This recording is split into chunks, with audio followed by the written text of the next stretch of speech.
Hello, welcome to the overview of the lesson for 14.3 and 14.4. This should be the first video you watch.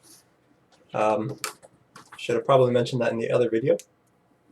But this is when we're going to go over the concepts of what we need to go over, and the other video is just the examples.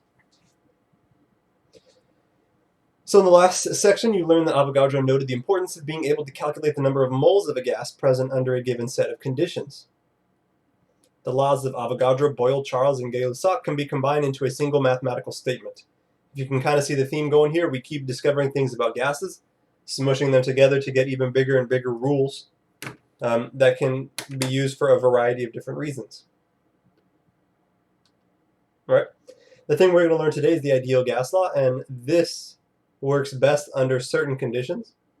The particles in an ideal gas are far enough apart that they exert minimal attractive or repulsive forces on one another, and occupy a negligible volume. So we keep saying, don't forget, we're talking about ideal gases that follow the kinetic molecular theory perfectly. While a lot of gases may act almost like an ideal gas, there's some that don't, and even the ones that do aren't exactly perfect. All right.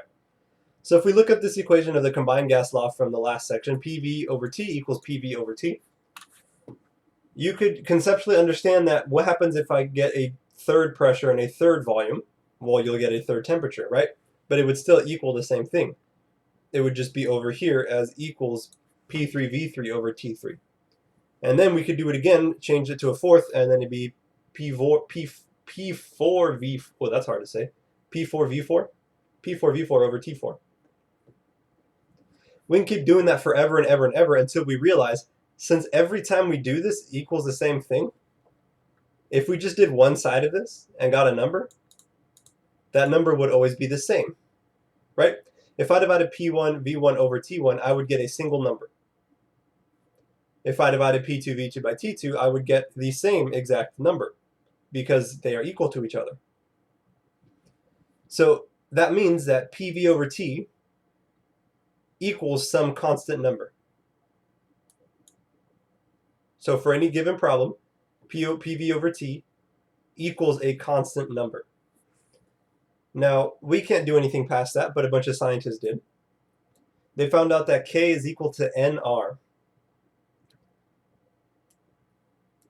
N being the number of moles, and R being the ideal gas constant, which is just a number that is really fancy that helps us get the right answer.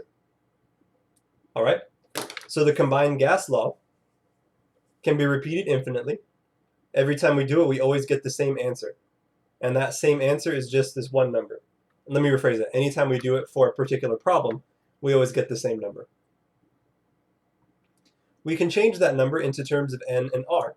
N being the number of moles, and R being the ideal gas constant. Now, the ideal gas constant is a number, and it's pretty much always the same thing, but the one confusing thing about it is that there's a couple different versions of it depending on which units of pressure you're using. Because temperature is supposed to always be in kelvins, and volume is always supposed to be in liters, but we don't have a rule onto what pressure has to be. You can use atmospheres or millimeters of mercury or kilopascals, it doesn't matter. You can use any of these for the answer. So if you ask what R is, well, R is a number, but it depends on what P you're talking about, which unit in this column. So if a problem said, give you a bunch of information and then said, but the gas is under 2 atmospheres of pressure, that means you're going to be using this R. If it said it's under 10 kilopascals, then you're using this. And if it said, then you're using this. If it said 10 millimeters of mercury, then you're using this for your R. So just be careful in your problems that whatever you're reading, the units match up with this particular R, whichever R you need, based off of P. The book further describes the fact that some ideal gases don't act like ideal gases in the real world because under high pressures and low temperatures, gases start acting a little weird. If you pressurize gas enough, it will just turn into liquid. Propane is sold as liquid propane because we squeeze it hard enough in there that it stops being a gas and just skips over to being a liquid phase.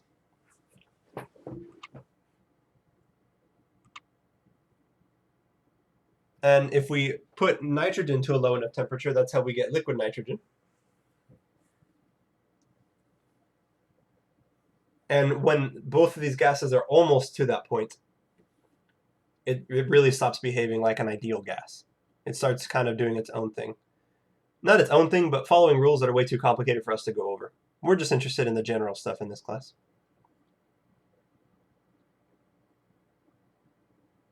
Okay. So we now have that ideal gas law, PV equals nRT. Well, if we have that equation, we can do this right here. Remember from chapter 12 that the number of moles in a gas, or N, is equal to the mass divided by the molar mass. Therefore, we could, if we needed to, replace N with little m divided by big M. This little m is the mass, capital M is the molar mass. All right? So now we have two more forms of our equation depending on what type of information the question has. If it told you like the mass of the gas that you have instead of maybe the number of moles, then you could use one of these equations. And we go over this example problem in the other video. Going more complicated into this equation, if we want to solve molar mass for solve the equation for molar mass, we get this equation. Well, we learned a long time ago that mass divided by volume gives you density. So we can substitute a little m over v for this capital D, because capital D means density. And we can rearrange that to solve for the density of a gas. So if you need to find the density of a gas, now we have an equation for that as well. So you can see that combining all these gas laws got us this really versatile equation that we can just keep switching around and solving for different variables and substituting things in. It's really useful for solving problems with gases. It's like the Swiss Army knife of equations. And once again, we go over this example in the in the other video.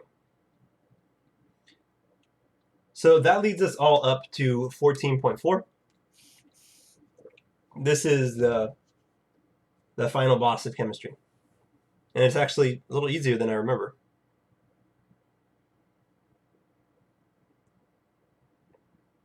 At least going over it. All the laws you've learned so far involving gases can be applied to calculate the stoichiometry of reactions in which gases are reactants or products. Recall that the coefficients in chemical equations represent molar amounts of substances taking part in the reaction. For example, when butane gas burns, the reaction is represented by the following chemical reaction. And then you see it right there. From the balanced chemical equation, you know that 2 moles of butane, the 2 right there, 2 moles of butane reacts with 13 moles of oxygen, producing 8 moles of carbon dioxide and 10 moles of water vapor. We learned that in chapter 12, as it said, or chapter 11 and 12. By examining this balanced equation, you're able to find molar ratios of the substances in this reaction. For example, for every 2 moles of butane, you get 8 moles of carbon dioxide, right? That's a molar ratio. We did all sorts of molar ratios in chapter 12, I believe. So when gases are involved, the coefficients in a balance, right here.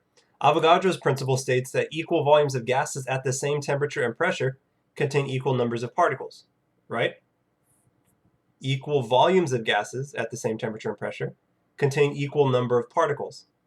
That means that when gases are involved, the coefficients in a balanced chemical equation represent not only molar amounts, but also relative volumes.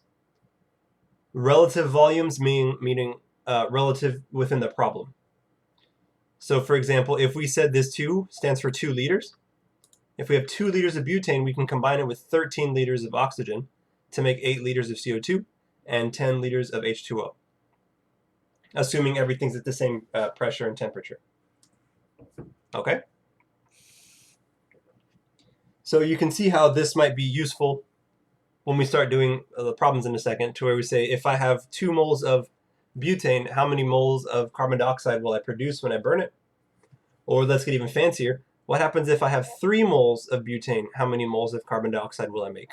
Those are the type of problems that we're looking at. Here's like a picture of another example. When you're reading these chemical equations, you can think of them in terms of numbers of compounds. So there's 1 CH molecule, 2 oxygen molecules, 1 CO2 molecule, and 2 water molecules. Or we can think of the coefficients in terms of moles, like we learned quite a while ago. So we can say this means 1 mole of methane gas plus 2 moles of oxygen gas makes 1 mole of carbon dioxide gas and 2 moles of water vapor. But now we know that we can be talking about volumes as well. 1 volume of methane gas plus 2 volumes of oxygen gas makes 1 volume of carbon dioxide gas and 2 volumes of water vapor. So those coefficients mean molecules, moles, and volumes. And in the example problem video, we go over how to do one of those.